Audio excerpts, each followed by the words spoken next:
the end of 3 major COVID-era safety net programs that have been helping Welcome to Politics Done Right. I am your host, Egberto Willies. This is a progressive program that will take the mystery out of politics. This is the program that will encourage you to make sure government becomes we the people. Whether you are liberal, progressive, conservative, or otherwise, you get to air your point of view. We are an independent media outlet that, unlike mainstream media beholden to corporations, we only owe allegiance to you. Remember, you can also send me a tweet at EGBERTOWILLIES. That is at Egberto Willies. Let us engage. It is Politics Done Right. Well, folks, welcome to one more edition of Politics Done Right. Sorry for that long introduction, but I am doing a whole bunch of things at the back end. And today was just not going very well as I try to queue things up, put things in the system, all of that. But we are here. But yes, it was long. It was long. Anyhow, folks, we're going to have a great show for you today. Welcome aboard. Mike Cisak. Welcome aboard, Michael Rudnan. Welcome aboard, Eric Hayes. Welcome aboard, British MCP. Welcome aboard, Lee Grant is in the house. Hayes, well, is Eric Hayes. And Bruce Pollard, along with Huffleton Brink. Vote out corrupt corporation GOP. Absolutely so. And of course, we're here with Yvette Avery. Herod is in the house. Michael Rutnan as well. He says, still go in before the music. Oh, you got in before the music? You did. All right, let's see. Bruce says, howdy from West Kingwood, Texas. Saw a great play. What my constitution means to me, a debate on if we should change it or replace it. We need to change it. We need to replace it. It's nothing but a capital document, but replacing it will be difficult. Changing it, there's a lot to change in it. We could do it. Eric Hayes says, Bruce Pollard, no, why not? Why not? It's an old document. A lot has changed since the founding fathers wrote the Constitution. And then the thing about it is, those of you who are very much attached to the Constitution, power to you. I just am not. I can't be attached to something that is so flawed that it actually made me a lesser person. So please, I know there are some of you that are constitutionalists and you so believe in the Constitution. Please don't ask Native Americans to feel that way. Please don't ask people of color to feel that way. Because again, let's remember, there's so much of that Constitution that not only wasn't made for many, but actually made the lives of many harder. If you didn't live it, try to empathize with it. All right, let's see. Bruce says, Libre on Amazon Prime, but good live in Houston. Hey, what? I don't. It's available. Okay, I got you. But he says some things may need to change. Not sure. A lot of things need to change. Lee Grant says, hi, y'all.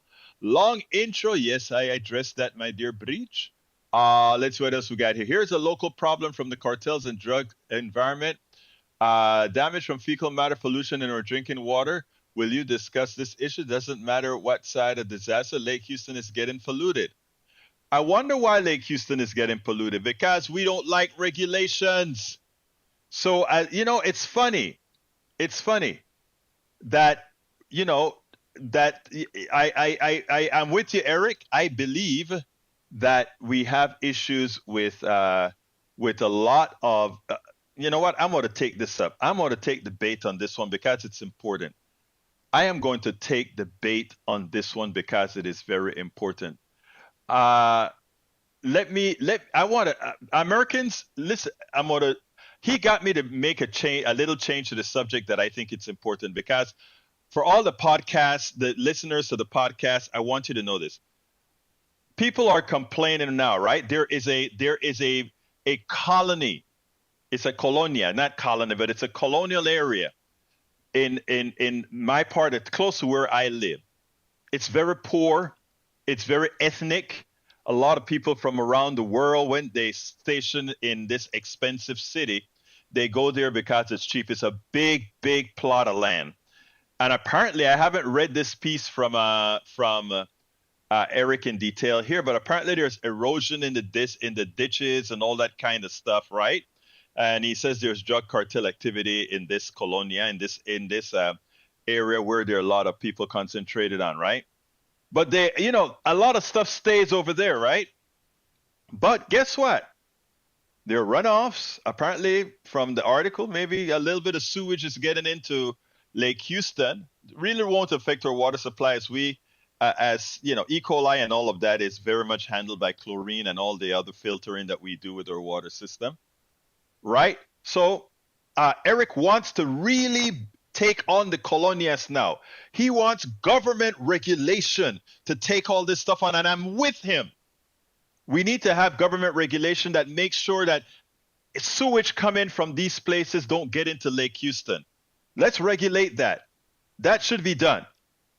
But what about right next to the colonia? There are also oil wells. There are also old oil wells that have been left abandoned for decades. And they've been dumping not fecal organic matter into Lake Houston that eventually nature takes its course. These are chemicals that actually stay and live forever on the bottom of Lake Houston. These are chemicals from many chemical plants all around the area, drilling, etc., that the government, we don't want a lot of regulations to control that from the corporations, right? We don't want that. But when it comes to something that's going to affect, we really want to demonize these people of color in the colonias, right up the road from me. We want to show how these people are messing up with our society. When the people that are doing you more damage, Eric, are the people who are dumping dioxin in your Lake Houston water now that many times we are not even testing for. It's amazing when we allow our intrinsic racism to affect our reality. It actually hurts you more. And it hurts you more because what's occurring is the plutocracy is screwing you, and you sit down and take it because all they're trying to get you to look at what's happening in the colonias. They're polluting your water. You should be ashamed of yourself, my dear brother. All right, let's go. Because you've been putting colonias every single feed when you're listening to our programs. You're harping on the colonias. You're harping on the colonias. I would love to see you harp like that on the corporations that are polluting the Galveston Bay. I would love to see you harping on the pollution that's occurring every day at those chemical plants in Baytown, in Friendswood, and all these other areas. You see how you think these guys are doing so much wrong? Harp on them as well. Then we'll have regulations. We'll have all the things necessary, but they have you so messed up in the mind that you don't think regulations are necessary for chemical companies that are polluting your water, but you do think the sewage that's coming from the colonias is a problem. Amazing. An enslaved mentality. All right, continuing. Michael Rodden says, I've always wondered why as a nation hold on to the past so much when the founders would have so disapproved. Online Library of Liberty. In a letter written to James Madison from Paris just after the French Revolution had broken, Thomas Jefferson argues that any constitution expires after 19 years and must be renewed if it's not to become an act of force and not of right. The question whether one generation of men has a right to bind another seems never to have been started either on this or our side of the water, but between society and society or generation and generation, there is no municipal obligation, no umpire, but the law of nature. We seem not to have perceived that by the law of nature, one generation is to another as one independent nation to another. One similar ground, it may be proved that no society can make a perpetual constitution or even a perpetual law. The earth belongs always to the living generation. Every constitution then and every law naturally expires at the end of 19 years. If it be enforced longer, it is an act of force and not of right. The year the Constitution was ratified was also the year the French Revolution broke out, and Thomas Jefferson was there to witness it. In this letter to James Madison, Jefferson asked whether or not one generation of men has a right to bind another, either in the form of financial debt or political obligation to obey a constitution of laws not contracted by that individual. That is so smart, right? Like I said, I have no loyalty to a constitution that originally didn't think much of me. And I think a lot of women should feel the same way about the Constitution that didn't even count them, right? So, thank you for finding that, Michael Rudnin. That is such a good find, Mr. Rudnin. Mike Zisak says we should throw even more limitations on the U.S. Constitution than there already is. That and make it so a third grader can read and understand it. Seems leftists don't understand simple English. Actually, I have a mirror for you, Mike. I have a mirror for you because I think what you're talking about is you too often are looking in a mirror because of the level of understanding, sir. Level of indirection. All right, let's continue. Vote out the corrupt corp. I agree with you, Hulk break. Lee Grant says no more government funded brinksmanship for a while. We kick the can down the road again. I don't know what you're kicking. I don't know. Eric Hayes says Egberto wants to do away with pledge and flag too, and you want to spit in the face of people that died for it. You know what? A lot of Panamanians, people from where I'm from, during the Second World War, during the Korean War, came to the United States and fought on the behalf of America. I don't want to hear it. You're not going to. And by the way, the people you guys worship, Donald Trump, he says only fools fight wars. Okay, so let's get that right. All right, Daniel says, sorry, got here late. I was trying to open the door, so I pulled the fire alarm and the building had to be evacuated. Oops, I know what you're talking about, and I have a subject on that. All right, let's see. Bruce Pollard says, are women written for white men owning property? Exactly, Bruce. You nailed it, Bruce. You nailed it. As usual, you nailed it, brother. Bridge MCP says Thomas Jefferson on whether the American Constitution is binding on those who were not born at the time it was signed and agreed in 1789. Thomas Jefferson found in the works of Thomas Jefferson 12 in a letter to James Madison from Paris just after the French Revolution had broken out. Thomas Jefferson argues that any constitution expires after 19 years and must be renewed if it's to become an act of force. I love my peeps. You guys are so good. All right, let's see. Daniel Ledo says nothing on keeping it how it us and just follow it. I don't understand that. Let's see. Eric Hayes says don't make excuses discussing when the water turns white. Again, I want you to go ahead and the same impetus you have on the colonias, I want you to have with the corporatocracy. When you start being even-handed, we can talk. Lee Grant says progressives being busy chopping at the Constitution and the Bill of Rights for a while, along with traditional values, Christianity. Whose traditional values? You know, I have a loving family. I love my family. I love the things that we do. We have very traditional values. It's just not the values of the right-wing nuts that really care little about their children and care little about society. In our household, we care about people here. In our household, we care about making things equal for all. In our household, we have very little in common as far as the belief system of those who want to harm others. So I don't know whose traditional values in America wouldn't mind boiling me, wouldn't mind whipping me, wouldn't mind hanging me. So let's be careful when we talk about traditional values. Brother Grant. All right. Eric says in the water via. All right. Let's see what else we got here. You have to ask why Egberto is defending Colony Ridge. Is his loyalty to his nation or illegal immigrants? My loyalty is to human beings. Thank you. Michael Ronan says, Inside Climate News, in a new report by Environment America, a Denver-based nonprofit Texas ranks first among U.S. states for toxic discharges into streams, rivers, and lakes. Repeat. In the new report by Environment America, a Denver-based nonprofit Texas ranks first among U.S. states for toxic discharges into streams, rivers, and lakes, a title held by Indiana since the organizations began analyzing nationwide water pollution. Notice it's always red states in 2009 when Texas ranked fourth. The report drew from data that was self-reported by industrial facilities and logged with the EPA. It's tallied 16.7 million pounds of toxic substances released into Texas water in 2020, up from 13.2 in 2007.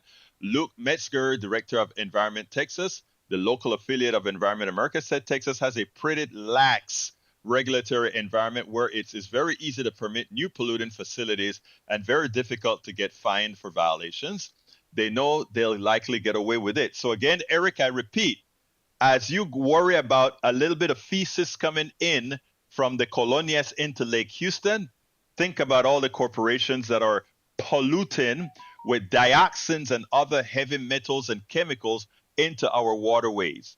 Again, you know what? These guys use your prejudice against immigrants, your prejudice against people of color, so that you can see what they're doing as being so wrong. Feces getting into the water supply, but the corporations at the same time making money on you as they dump chemicals into your waterways, and you just let it go. You don't think about it. It's okay. Bridge MCP says, Egberto, Colony Ridge developer disputes illegal immigrant cartel accusations. Source making cartel immigration's claim tied to a white nationalist organizations. That's to be expected, of course. That's how they work. That's how they roll, Bridge.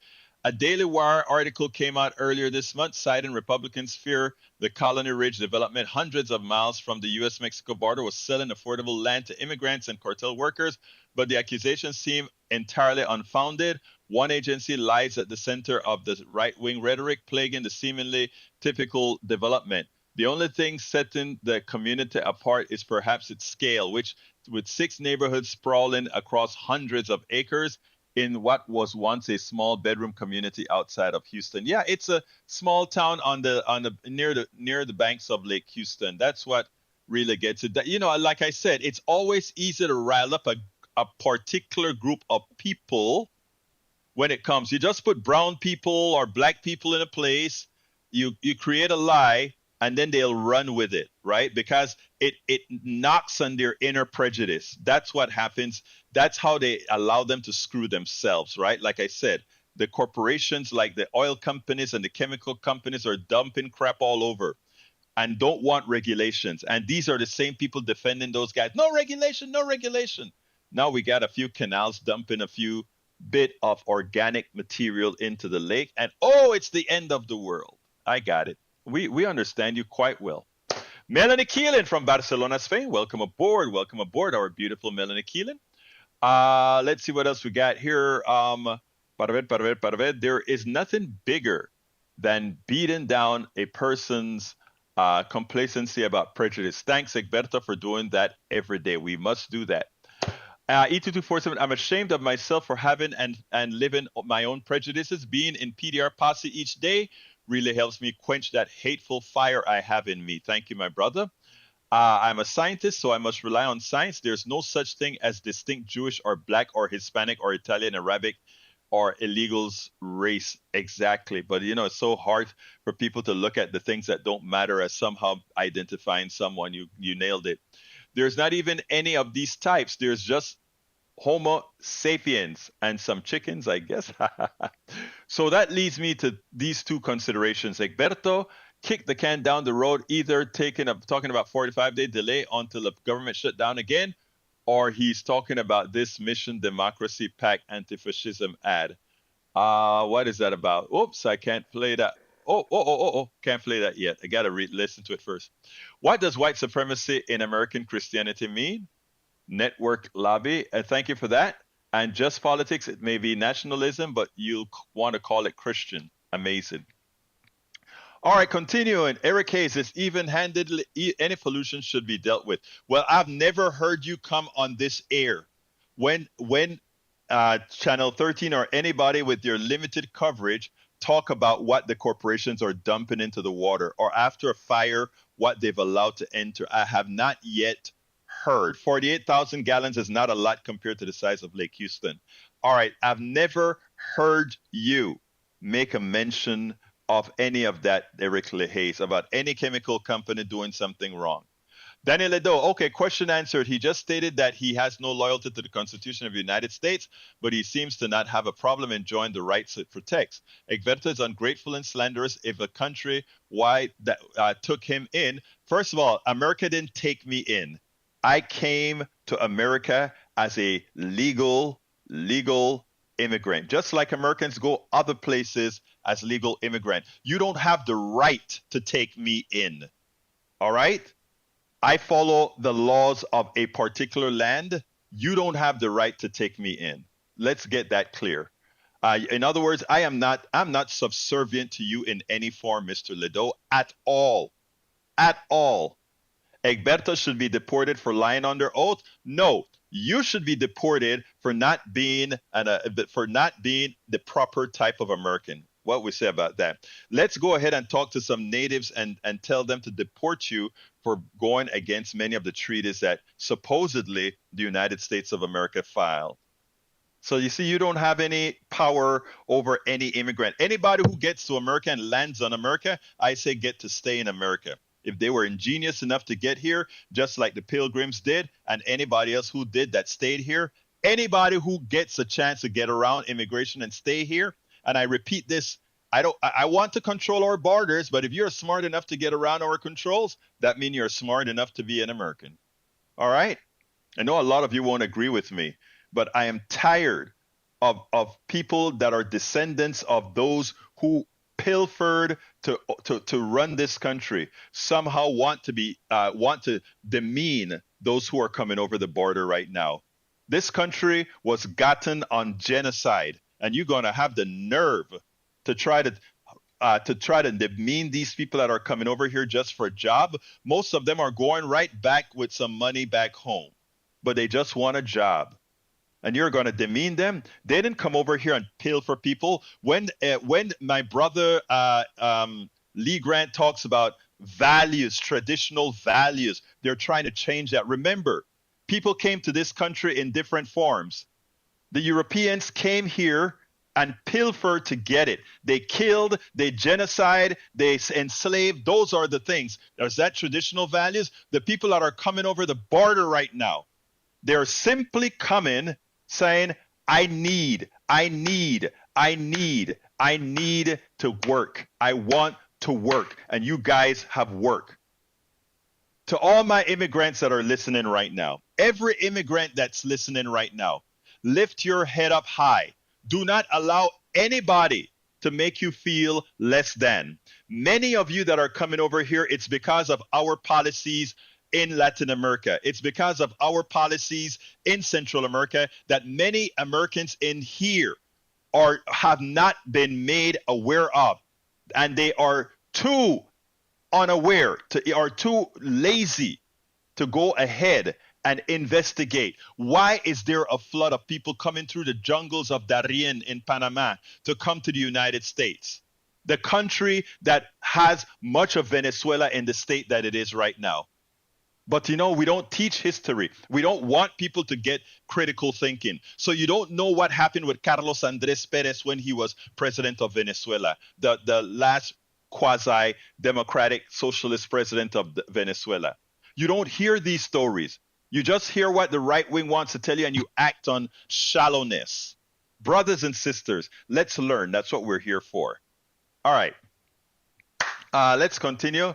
Michael Doran said, I swear conservatives miss the forest for the trees. They're worried about shit in the water, then complain about government regulations, not realizing that government is one of the four last bastions against unfettered corporate power as corporations pollute the world and profiteer for their damage. And then they ask us to pay to clean it up too. That's the funny part, right? All right, let's see what else. But he says, it is the white people that forces themselves in the It's amazing. Thanks for correcting that. Daniel says, we have the right to keep you out. We are the only ones who can let you in. Keep it up. Your radical thinking is exposed. You have no right. I'm an American citizen. You have no right to do anything on me. I have the same right that you have, brother. Okay? I have the same right you have. You have inherited right from whomever your immigrant parents were that got over here. And some of them, I don't know your full history, but some of them maybe, not some of them, I'm pretty sure many have been complicit in harming many. Okay? All right, let's continue. Lee Grant, what about if an illegal's ingenuity on getting here involve him killing others who do it? Look, killing by anybody is wrong. Killing by the Pilgrims was wrong. The genocide effected by all those who killed and took land, all the land in West Texas that was owned by, that not owned, because the indigenous didn't believe in owning land. You don't own something that's in the commons. They believe in the commonality of land. Europeans believe they could come here, conquer land, take it, and genocide people off of their land. That's what they're believing. Two different belief systems. Which one is traditional values, or which traditional values are more humane, is a question to be asked. Okay? Like I said, the immigrants are coming over here for a job. The Pilgrims and the settlers came over here to conquer and to take and kill for what they've had. Anybody who wants to discuss that? Thank you. Thank you. All right. Let's go to the first video. Today, folks, or rather, on October 1st, a lot of the great experiments that were done under the pandemic, the pandemic times, right? The time of COVID, they are expiring. The good thing about it is that we proved that it worked. Childcare worked. The working supply expanded. So our productivity expanded as more workers, more efficient workers were out there. You know, we were supposed to be in a recession. We didn't get into a recession for several reasons. Keynesian plus MMT works. We went ahead and we gave money to parents so they could, or to institutions so their kids could go and get childcare at a preferred rate, at an affordable rate, which allowed them to go to work and be a part of the economy. They paid more taxes, more money circulated. It kept the economy inflated. We gave subsidies to poor parents, which took a lot of kids out of poverty. But taking them out of poverty meant those parents were out there buying products, doing things, right? Economy going up. And then student loans were put on pause with the expectation that they would be forgiven, right? What that meant is that instead of having to give your money to bankers for loans that they didn't inherently give, they're just administering these loans for the government, right? Instead of taking those billions of dollars every month out of the economy, people use that money to buy homes, cars, and a whole lot of things because, again, that debt that they acquired by many times fraudulent means, or not fraudulent is the word I should use is, that they didn't do, that they fooled people into these debts. The government was saying, you know, we need to start at ground zero. All that money lends itself back into the economy. In other words, it wasn't just going to rich bankers back, or it wasn't just going back into not doing anything. The money kept on working. Well, 3 programs expired. The student loan break that people get from paying on their student loans, it's back in action. Child care is back, as well as subsidies. Let's listen to this report, and then we'll take it on the other side, because I love the way he explained it. The end of 3 major COVID-era safety net programs that have been helping tens of millions of Americans for the years plus. Joining me now at the big board, NBC News correspondent Noah Pransky. Noah, so let's talk about these government programs. They are expiring tomorrow. What does this mean in terms of changes for Americans who are depending on them to get by? And I guess the big question is, could they be resurrected eventually? So there are alternatives, but the thing we should reiterate here is this is irrespective of what's happening in the Capitol right now. These were already scheduled years earlier to expire on October 1st. 3 of the big safety net programs expiring this weekend. The student loan pause you've probably heard about, but also childcare subsidies and food assistance. Dive into these one by one here. The student loan pause affecting over 40 million Americans. Since March 2020, those payments have been on pause, no interest accumulating until only in the last month. Point out here, Donald Trump was the one who first instituted this. So 3.5 years of subsidies $200 billion invested by the government into this. Some say that has helped stabilize the economy and inject consumer spending. The other side of that, of course, some economists believe that has contributed to inflation. The Biden administration wants you to know, though, if you're a student loan borrower, there is a new program introduced in January called the SAVE program. It is income driven. If you are low income, you may not have to make any payments at all, including as this restarts. However, it is based on your income. 4 million people have signed up, but you can see that is far from the 40 plus million who might be eligible. Biden administration wants to get the word out about that. The other big one here, the child care cliff. For 2.5 years, since the Biden administration passed this bill with Democrats in early 2021, there have been subsidies going into communities to support childcare so parents could get back into the workplace. But with this expiring, 3 million kids could lose access to that care. In the top state, the top economy here that could be impacted, according to the Progressive Century Foundation, Texas. It doesn't have the same state safety nets as other big states like New York or California. 300,000+ kids could lose care starting this week, and 70,000 childcare programs across the country could close. One poll last year found that 43% of programs say you would have no choice when these subsidies end but to raise prices on parents. And the other one here, food assistance, formerly known as food stamps, now called SNAP. These changes go into effect this week, and it will restart work requirements that were on pause, always designed to be a temporary pause, but those go back into place. And the thing that's new here is that 50 plus, there will be new restrictions on some recipients over the age of 50. Previously, it was only up to the age of 49. But one of the stipulations that was agreed upon between House, Senate, and the White House to keep the government open with the debt limit earlier this year was to add new requirements for 50 to 54 years old. Those will begin phasing in immediately this weekend. So for some people, they will face new requirements they hadn't seen before. All told, maybe up to 1 million people could lose food assistance starting October 1st. Add it all up, 44 million, 47 million, 48 million people across America will see these changes in addition to what's happening with the shutdown. The silver lining potentially, according to some economists, pulling some of this money and these subsidies out of the economy might help with the ongoing inflation problem. I want you guys to notice something that this guy said, and it's really very evil. That if you have an economic system that says the following, putting some of your residents in pain. Some economists believe that by inflicting this pain on people, it will reduce inflation rates. And why will it reduce inflation rates? Because it'll reduce demand. And if you reduce demand, the corporate thugs will start to say, oh, we better lower prices so we can get rid of this inventory. An evil economic system. It's as opposed to saying, these guys should not be getting these windfall profits from the misery of others. But anyway, another thing that's quite obvious with what we just saw here. Think about it. You know, New York and California, the states that conservatives like to malign, those people in those states won't do as badly as Texas. We are losing over 300,000 kids that are going to be left without childcare. Over 300,000 kids. So much for family values. So much for family values. That is how I find, that is how, you think about it.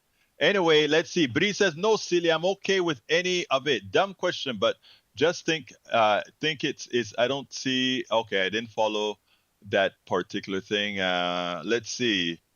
Let's continue. I'll see if I have some. If I miss your comment, you can also put it in again because so many came in while I was playing that I kind of lost count. I'm going down to the end. Let's see. Okay. Anyway, I have another video to show. Jake Tapper ridicules that clown Matt Gaetz for what he attempted to do. So let's play some Matt Gaetz and then we'll take it on the other side. So where's Matt Gaetz? Matt Gaetz is right here, right there. I guess Matt Gaetz wanted to put McCarthy on notice. He wanted him to know that come this week, he is going to call motion to vacate. He's going to get rid of the speaker. And to what he says is that, you know what? If McCarthy ends up as speaker by the end of the week, it's because the Democrats would have owned him. The Democrats would have supported him. But he's a goner. Of course, most of the Democrats are coming out and saying they're not going to give a lifeline to McCarthy. Of course, I think there may be some underhanded deals that McCarthy already got for keeping the government open. That's my hunch, but who am I? But anyway, above and beyond, Jake Tapper did a great thing. He pretty much ridiculed Matt Gaetz, who came into the studio live, but he did it with a hunk of class. I want you to check this out, and then we'll take it out on the other side, because this is important. You have to make these guys exactly who they are. Check this out. We'll take it on the other side. Speaker McCarthy argues that he had a bill on Friday that would have put forward less spending than what actually has now become the law for the next 45 days. That would have gone to the Senate. The Senate would have voted for their own bill. And then in a conference committee, there would have been a negotiation. And what would have become the law of the land for the next 45 days would have been less spending than what actually is now the bill. Take a listen to Speaker McCarthy. Look, I welcome those 21 back in, and we would get a better and more conservative bill if they would simply vote with us. Their argument is your point about debt and deficit spending, which is not an inaccurate point, was actually harmed by the stunt, by the temper tantrum of the government shutdown. Well, that argument presupposes that the Senate was going to take up or conference that bill that McCarthy wanted. You already had Schumer speaking on the floor saying that they weren't even going to take that but up. there would have been a conference committee and there would have had to have been a negotiation. First of all, that's never so what you're saying is that something would have occurred that has never occurred to negotiate a continuing resolution. I have never seen a conference committee in my 7 years in Congress, and I don't think one has occurred since the mid-90s where a continuing resolution has ever been conferenced. So you're asking your viewers to believe something that has never once happened. What has happened when the House has passed a continuing resolution is the Senate merely negotiates the feature of that continuing resolution by sending back what they want to send back, which is what they did. So we were always ending up here. Here's why I want to break the fever. Since the mid-90s, this country has been governed by either continuing resolution or omnibus spending. And you have voted for continuing resolution in the past. Well, I'm 5 years sober voting for continuing resolutions, and I should note that during those years, President Trump was growing the economy. But January marked a difference. Deficit. Yeah, and you know what? Growing the deficits as well. I regret growing the deficits as well. But we were growing the economy, and look.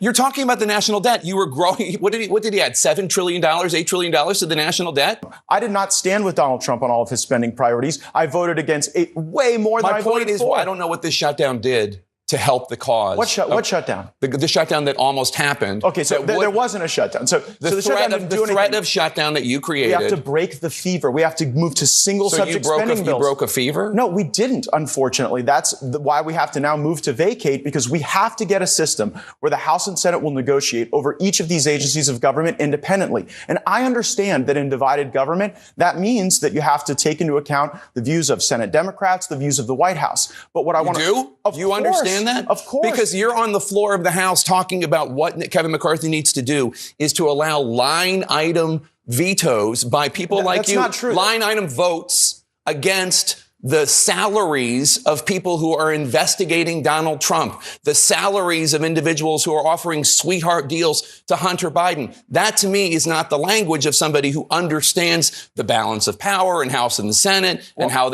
all legislation actually functions. Well, I think I do. That, to me, is the language of somebody who is looking for clicks and likes and Fox hits, not somebody who actually is trying to reduce the debt. Matt Gaetz, the little precocious little you know what, but we're too classy to say exactly what he is. We won't do what Donald Trump did in California over the weekend, where he simply went, I think, crazy, pretty crazy. But Matt Gaetz is someone who simply wants to disrupt Congress, and he thinks with his little precocious self and having a small majority in Congress that somehow he can accomplish something. I tell you what, I think this is the week he crashes and burns. And the reason why is sometimes when you have a little bit of power, trying to exert too much of that little power can cost you all. And I think this is exactly where we're heading with Gates. He'll keep on being the boisterous person, but he will be that paper tiger going forward. Good job, Jake Tapper. Absolutely good job, Jake Tapper. I have another one here where we had both Republicans and Democrats on a panel talking about something we all know. Republicans have absolutely nothing to offer in this society. Absolutely nothing. And, Donald Trump just happened to have made it a lot worse. Check this out. We'll take it on the other side.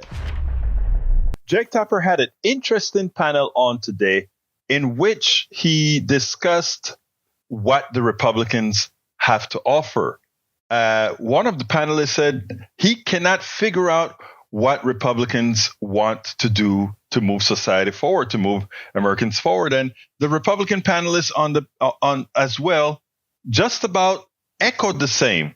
Interestingly, what Jake Tapper did was play the segment of Donald Trump's speech, actually several little segments of Donald Trump's speech, where he showed how crude he was, how uncivil he was. He went after Nancy Pelosi. He went after, it was just barbaric, the things that he had to say. And then they came back. I want you to listen to this, and then we'll take it on the other side. I have no idea what it is the Republican Party wants to do in the United States of America that's going to solve problems for people. Say what you will about the Contract for America. It had a program. I'm old enough to remember when Republicans had conservative ideas to solve problems like cap and trade was a Republican idea to deal with the environment. The healthcare marketplace that Governor Romney had was a Republican idea to deal with healthcare. What is the conservative market-oriented solution to the 23% of Americans who are in the sandwich generation who are trying to deal with their parents on that? And trying to deal with their kids who have learning loss from COVID. So I don't know what the Republican plan is. Well, let us hear from one of the leaders of the Republican Party right now, Donald Trump, who leads all the polls to be the presidential nominee. He was in California at the Republican Party convention in California. And here is some of what he had to say to the delegates there. If you rob a store, you can fully expect to be shot as you are leaving that store. If somebody's beating you by 10, 15, or 20 points like we're doing with crooked Joe Biden, let's indict the motherfucker. Let's indict. We'll stand up to crazy Nancy Pelosi who ruined San Francisco. How's her husband doing, by the way? He's still suffering from that. And it's still painful for that. This is her husband of many decades. She loves him and it's painful for her to, and he's making light of it. This is the exact type of extremism, cruelty that is eroding the foundations of our democracy and that Americans are rejecting, that I am rejecting, that we ran against in 2022, wholesalely rejected for the first time in West Michigan history. And Americans are rejecting it across the board, and they're going to reject it again. Yeah, what people want to hear, Jake, and to answer Jamal, close the border, right? We've got to secure our border. We've got to figure out what we're going to do with immigration. We got an immigration crisis in America, right? Mm-hmm. You talked to AOC about this. We've got to figure out what we do with our spending, right? She says, the rich aren't paying their taxes. Listen, the top 1% of wage earners in America make 24% of the income, pay about 50% of taxes. The bottom 50% pay about 2% of taxes. I think she's talking about the top 0.0. Okay, but my point, there is a marketplace of ideas. American people deserve better. They deserve a debate on these ideas. Yes, I agree. What's the Republican strategy? I'm still waiting for the strategy that takes gas down from $5 at the pump. Yeah. The President of the United States released some strategic oil preserves. Listen, we've had incomes go up. We've seen wages go up for Americans. Inflation is going down. We're growing the economy from the middle class, how does the president say, from the bottom up. The Republicans do not have a plan to help the middle of America solve its problems. Congress. Before, I want to take what that Republican panelist said lastly. He came up and he said, oh, wait a minute. I think 10% of the rich pays something like 50% of all the taxes. And, he thought he was saying something positive to say it somehow like the other folks are stragglers, not realizing that is the exact outcome of income and wealth inequality. If all the money and wealth is accumulated by the few, then the few are the only ones that will have the kind of monies to pay taxes.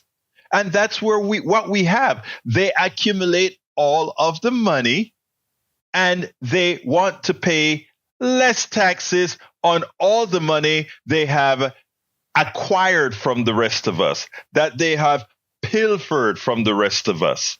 So let's be clear here. Whenever you hear somebody talk about, well, look, all those rich people are paying more of the taxes, accept it. It is true. But the only reason they're paying most of the taxes is because they took all of our money.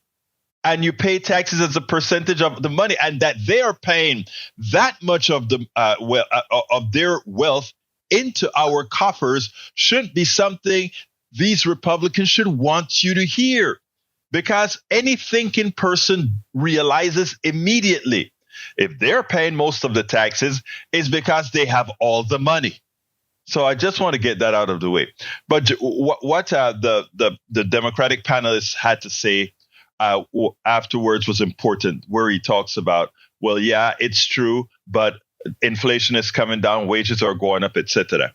Unfortunately, I think that's not enough for Biden to say. That's not enough for Democratic panelists to say, because there are a lot of people that are just not feeling that.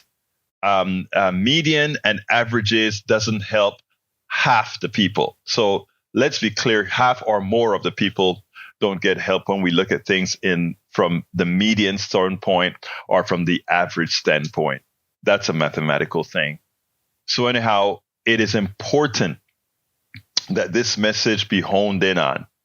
The other side has nothing to offer to middle America, to poor America. Not one thing. You have a president that's unhinged, that goes out there and talks about shooting people, that goes out there and praise Nancy Pelosi for having had her husband injured by one of his followers. It's simply a mess. All right. I think you better do your research, Senora, Mr. Hayes, about cities with crime. I think you have a distinct misunderstanding of all of that.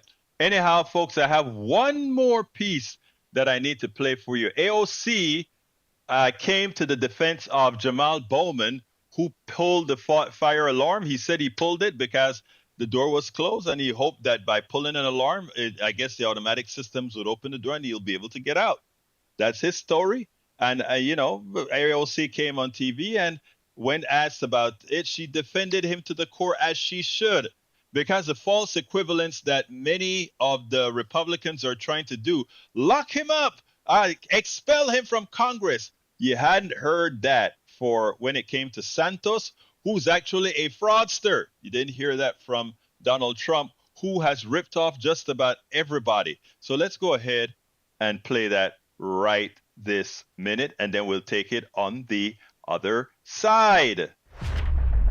There was an interesting moment over the weekend when your New York colleague, Congressman Jamal Bowman, and he's under investigation for this now after Capitol Police say he pulled a fire alarm in one of the House office buildings. Democrats were trying to delay a final vote on the bill.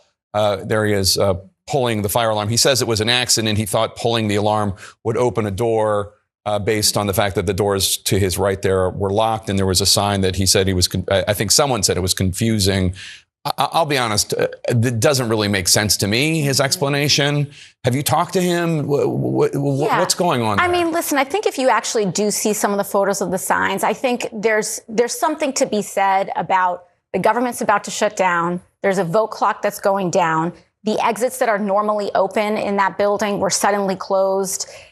So you pulled the fire alarm? So what I am here to say is that House administration and U.S. Capitol Police and Jamal Bowman are an active, and he's fully participating in saying there was a misunderstanding. But what I do think is important to raise is the fact that Republicans representatives like Nicole Maliotakis and others immediately moved to file motions to censure, motions to expel before there has even been conversations that are finished to even see if there was a misunderstanding here. But what they did do, while they did that, what they did not do was to commit to the same when George Santos was actually found guilty after a thorough investigation of 13 federal charges. He's indicted on everything from wire fraud to actual lying of House investigators. And they have been buddying up and giggling with him on the House floor. And they are protecting someone who has lied to the American people, lied to the United States House of Representatives, lied to congressional investigators. But they're filing a motion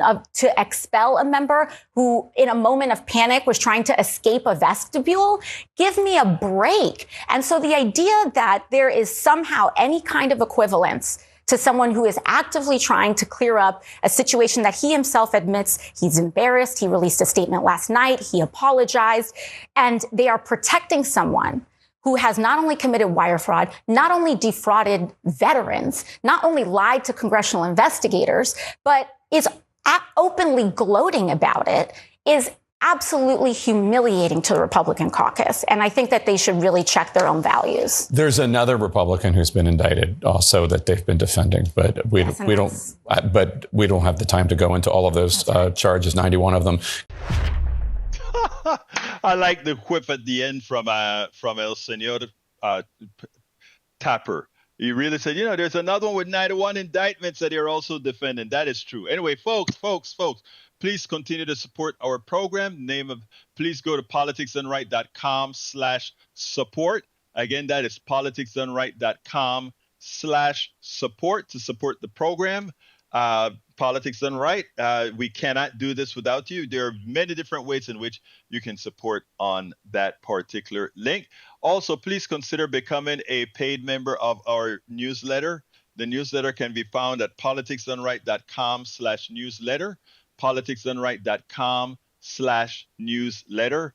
Please become a part of our network. Become a part of our PDR posse. Yeah, Bruce, time flies. I feel if somebody tells me time flies as they're listening to Politics Done Right, makes me happy. That means we're keeping your attention. Love you guys. Anyhow, don't forget, support the program, please. I remember.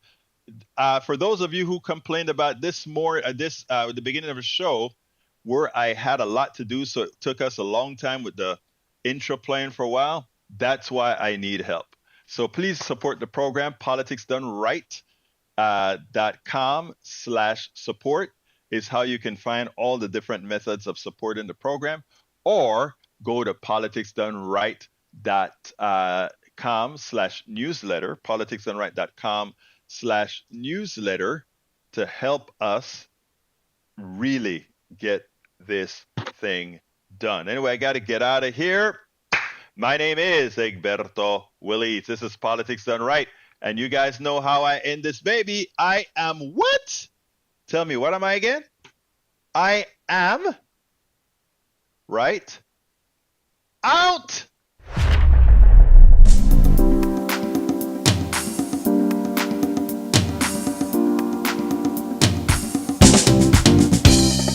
Welcome to Politics Done Right. I am your host, Egberto Willies. This is a progressive program that will take the mystery out of politics. This is the program that will encourage you to make sure government becomes we the people. Whether you are liberal, progressive, conservative, or otherwise, you get to air your point of view. We are an independent media outlet that, unlike mainstream media beholden to corporations, we only owe allegiance to you. Remember, you can also send me a tweet at EGBERTOWILLIES. That is at Egberto Willies. Let us engage. It is Politics Done Right.